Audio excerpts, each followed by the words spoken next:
இரு எண்களின் கூடுதல் 14 வித்தியாசம் 10 எனில் அந்த இரு எண்களின் பெருக்கு தொகையை காண்க அப்படின்னு கேட்கறாங்க. கண்டுபிடிக்கலாம். முதல்ல இரு எண்களில் கூடுதல் கொடுத்துரும். ரெண்டு நம்பர் எக்ஸ் ஒய் அப்படின்னு எடுத்துக்கலாம். இப்போ ரெண்டு நம்பரின் கூடுதல்னா இரண்டின் கூடுதல்னா x plus y equal to 14 கொடுத்துருக்காங்க, எழுதிட்டோம். வித்தியாசம் 10ன்னு சொல்லிட்டோம். வித்தியாசம்னா x minus y equal to 10. ஓகேங்களா? அவற்றின் இரு எண்களின் பெருக்கு தொகை தான் கேட்கறாங்க, கண்டுபிடிக்கலாம். முதல்ல ரெண்டுத்தையும் கூட்டுங்க. கூட்டும்போது இது பிளஸ் ஒய் இது மைனஸ் ஒய் என்ன ஆயிரும்? கேன்சல் ஆயிரும். எக்ஸ் எக்ஸ் கூட்டினீங்கன்னா என்ன வரும்? 2x equal to 14 10 கூட்டினீங்கன்னா 24. அப்போ எக்ஸ் ஈக்குவல் டு என்ன வரும்? 24 வகுத்தல் 2 வரும். அப்படி கூட கேன்சல் பண்ணலாம். 1 2 12 2 24. இப்போ 12. ஓகேங்களா? சரி, எக்ஸ் ஈக்குவல் டு 12. அப்போ ஒய் கண்டுபிடிக்கணும். ஒய் வேணும்னா இதுல அப்ளை பண்ணுங்க, இல்லை இதுல அப்ளை பண்ணுங்க, இருக்கணும். அப்போ எக்ஸ் 12 பிளஸ் ஒய்னா என்னது தெரியாது, ஈக்குவல் டு 14. சரிங்களா?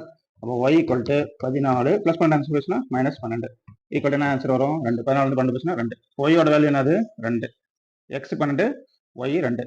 என்ன கேட்குறாங்க? இரு எண்களின் பெருக்கு தொகை தான் கேட்குறாங்க. இப்போ எக்ஸ் ஒய்யும் பெருக்குங்க.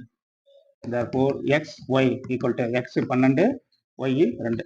12 2 பெருக்குனா என்ன வரும்? 24. 24 தான் ஆன்சர். என்ன ஆன்சர்? C answer. சரிங்களா?